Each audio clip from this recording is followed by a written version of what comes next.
Hello and welcome back once again to After the Credits. Another new movie, still in theaters, I believe. Depends on when you see this. But it just opened not too long ago, so hopefully. Unless you're watching this way in the future, in which case it's out on DVD or Blu-ray or whatever.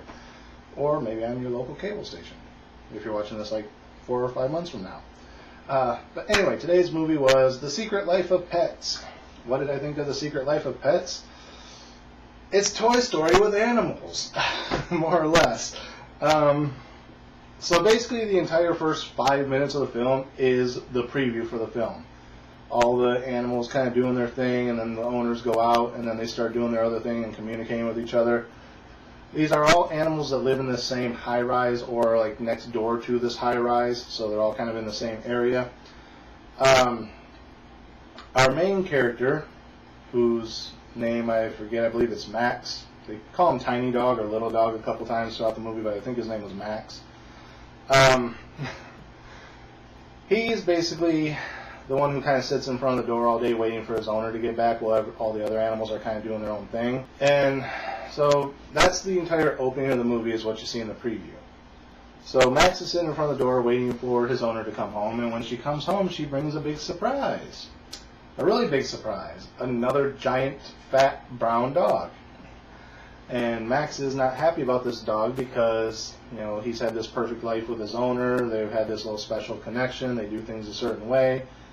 Now here's this new dog who he's not used to. He doesn't know how it's going to affect things. You know, kind of that new baby syndrome.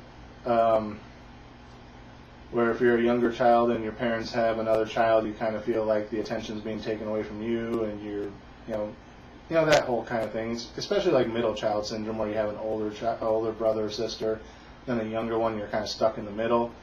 So you're not the firstborn favorited, you're not the baby favorited, you're just kind of stuck there in the middle, feeling sort of unloved, even though you still are, usually. The Jan Brady syndrome, if you will. So Max is kind of thrown off by the new dog, whose name is Duke. And at first they kind of square off a little bit, and then one of the other dogs kind of gives them advice that, you know, you just need to present yourself as the alpha. You were there first. Even though he's bigger than you, you kind of have to put your foot down. So they square off a little bit, and Max is kind of like, you know, if you don't start listening to what I say and doing what I want you to do, I'm going to destroy the house. And because I've never destroyed the house before, and now you're new and the house is getting destroyed, she's going to think it was you, and you'll be gone. So the bigger dog's like, okay, you know, whatever.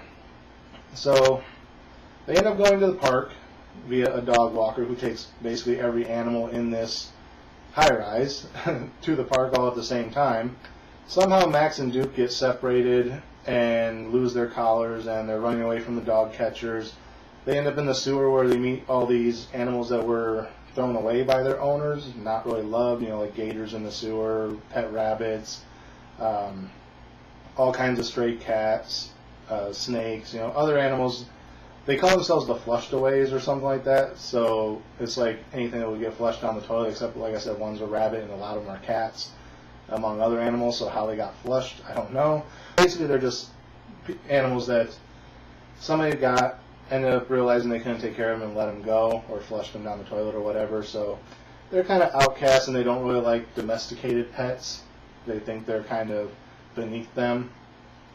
So they get tangled up with these guys, and it kind of incites a little war between them. So they're trying to run away from them. They're trying to find, and as they're trying to run away, they end up in Brooklyn as opposed to New York City. And they're trying to figure out how to get back to New York. And the other animals from the high-rise realize they've gone missing by this point and start trying to go to rescue them, run into the animals from the sewers. There's like a battle between them to try and find out where these other two dogs went.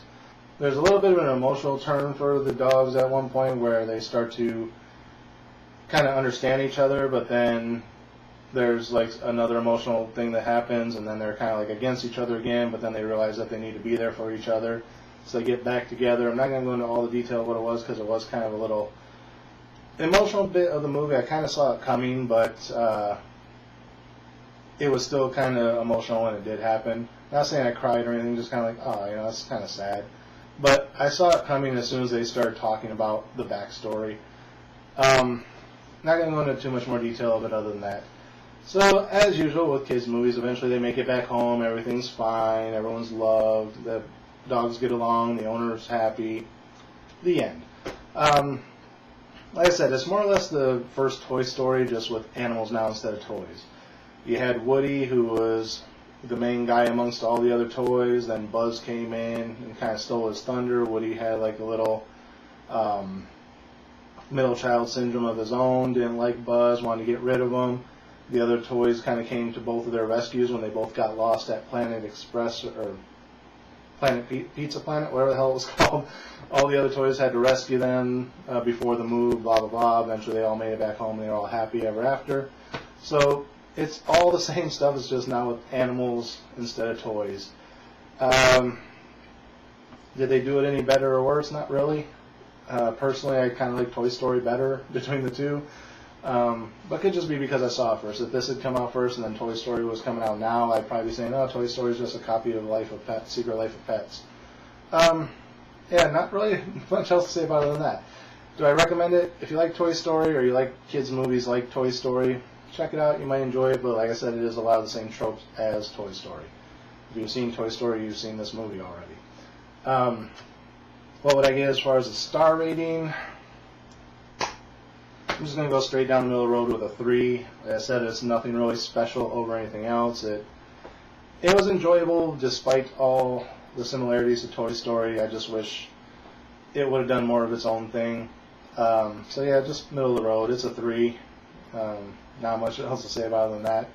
So that is it for this episode. Again, as always, thank you guys for watching. Remember to like, comment, rate, subscribe, share the video. Links are in the description right below me here, and up there in the corner, lower right-hand corner of the channel banner.